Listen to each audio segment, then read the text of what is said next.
Hey there. Welcome to the Coming Home to Joy Business Podcast. I'm your host, Tina Joy Cochran, and I am so happy that you are here.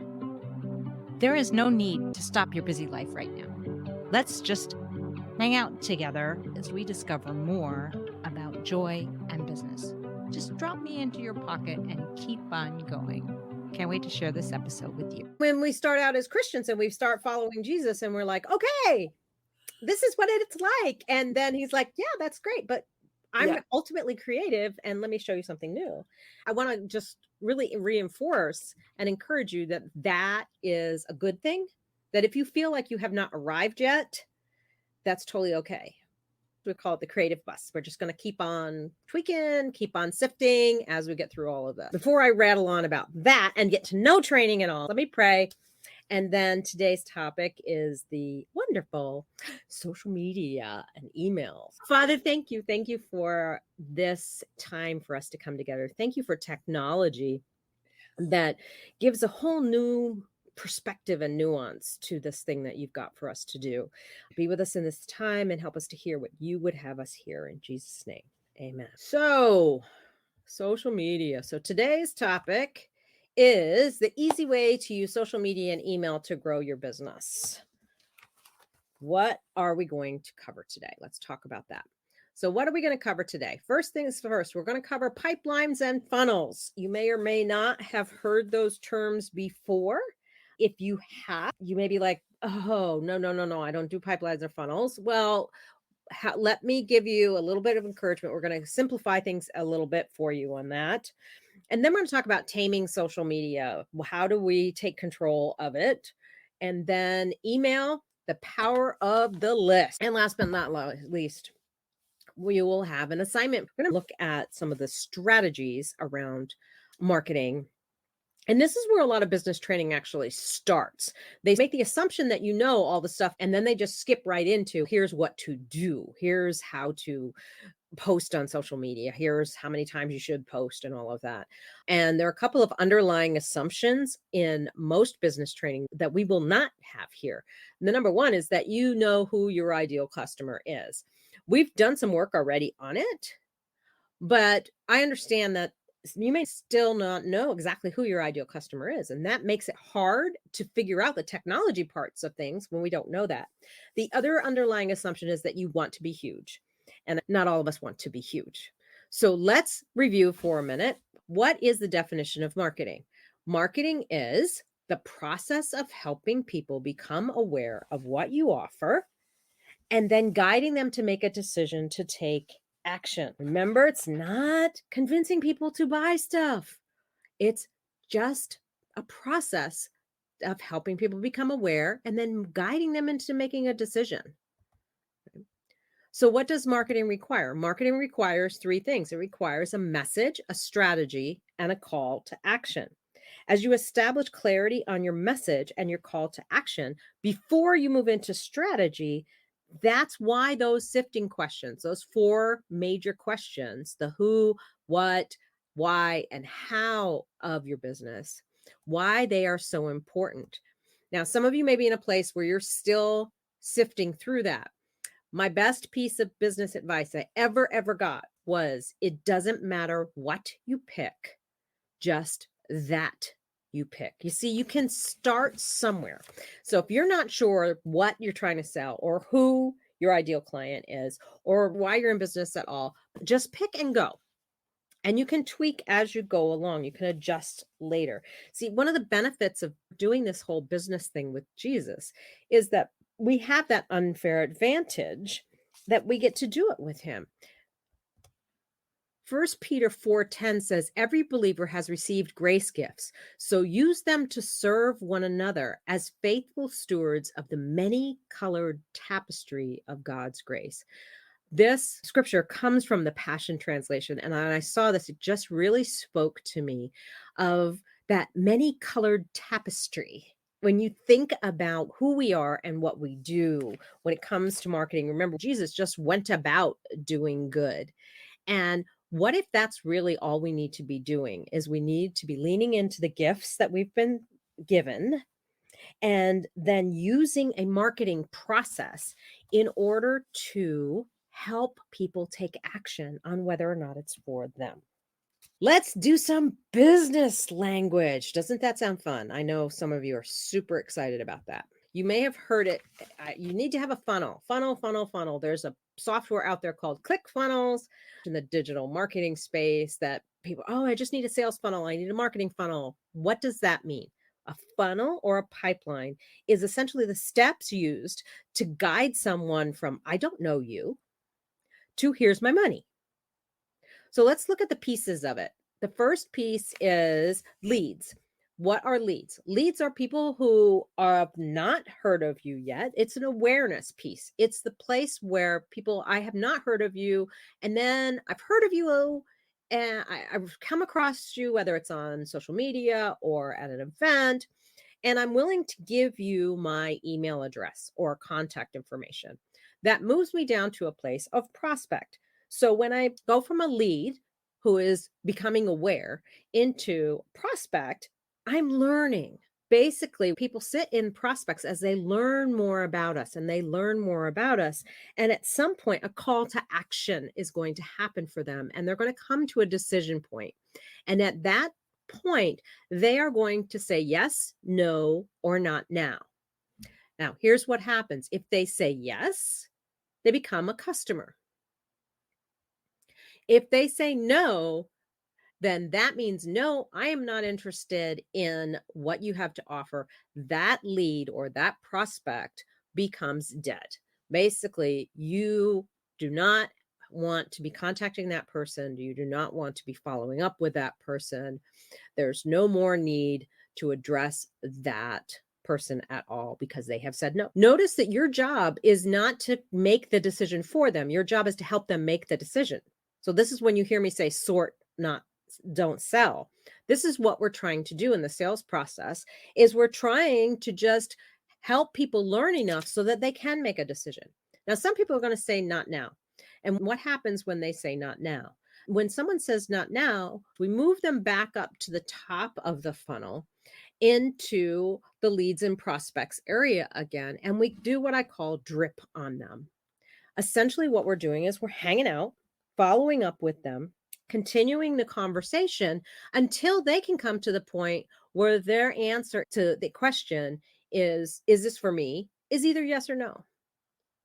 So our job is to follow up and keep the conversation going and to continue to make offers until people can make a decision. Make sense? All right, let's talk a little bit more about some of these terminology. What is lead generation? Lead generation, when you hear that, that is figuring out who those people are, finding new people to talk to. The next part of it is what is a prospect? A prospect is someone who has said, yes, I'm interested in talking about it.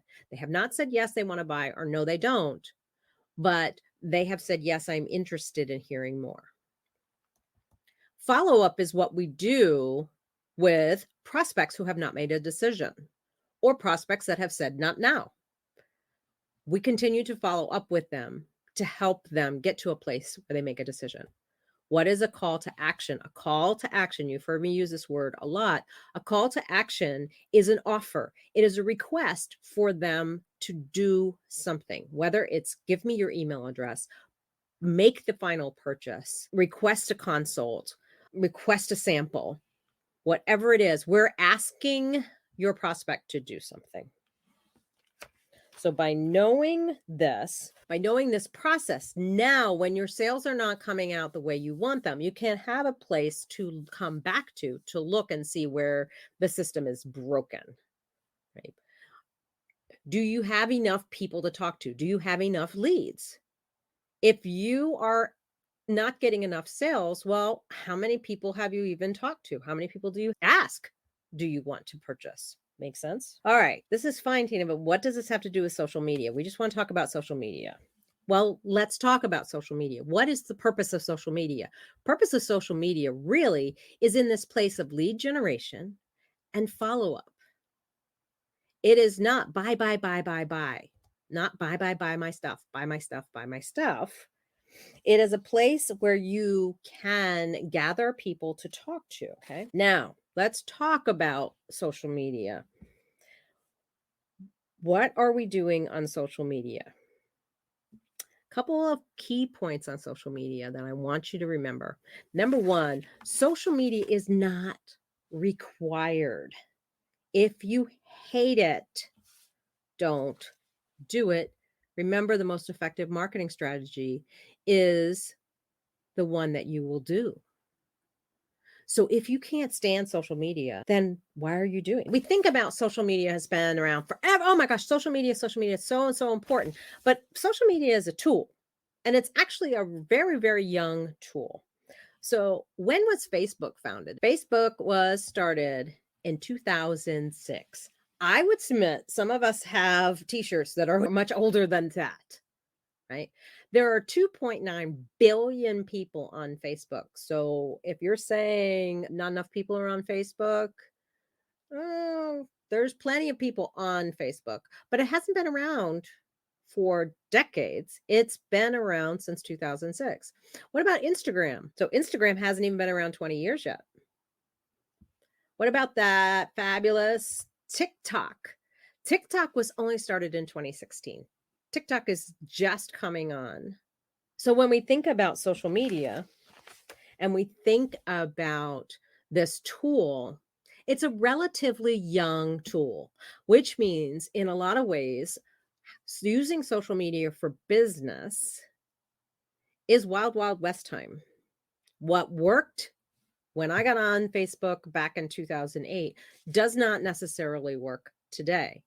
But social media was not designed as a tool to sell things. It was designed as a tool for people to connect with each other. So are you connecting on social media? Or are you doing what we call post and ghost, right? Remember, it is social media. It's designed to be social. It's designed for people to interact with each other. So you should be posting and engaging with people, right? It is not post and ghost media. It is social media. Just posting will not work. If you think about it, if you're just posting on social media, remember Facebook has 2.9 billion people on it. You're standing in a field of 2.9 billion people yelling, buy my stuff. Pay attention to me. Pay attention to me. That is not what it was designed for. It was designed for people to connect with each other. So rather than just post, engage.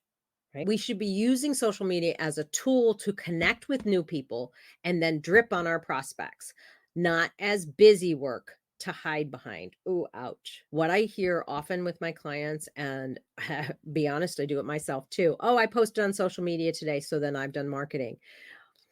Well, maybe.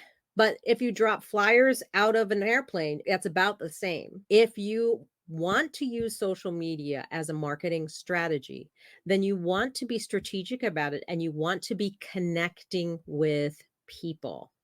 Remember, there are other people on the sides of this. Just posting on it or just scrolling. If you have time to scroll, you have time to interact with people. But I like to scroll and see things. I click like. Let's not just click like. Let's comment. Comment, interact with people, let people know that you're out there, and let people know you're a real person. Making sense? We good? Okay. Question. How would you follow up, directly contact people if Messenger closed down tomorrow? One of the things I'm noticing that people do is that they're leaning into social media as the place that they run their business. They run all their contacts information. They don't ask anyone for email information. They don't ask anyone to be able to contact them directly outside of social media. And so they run everything on Messenger, Instagram Messenger, Facebook Messenger. And when you do that, then Facebook or Instagram owns your contacts, not you. So if you think about it, if Facebook, Instagram shut down tomorrow, would you be able to contact the people that you have in your pipeline? If not, this is where the next step comes in. It's the email list. Why is email so important? But Tina, nobody uses email anymore, really. Well, email was started in 1978, believe it or not. It predated the internet, which was 1991.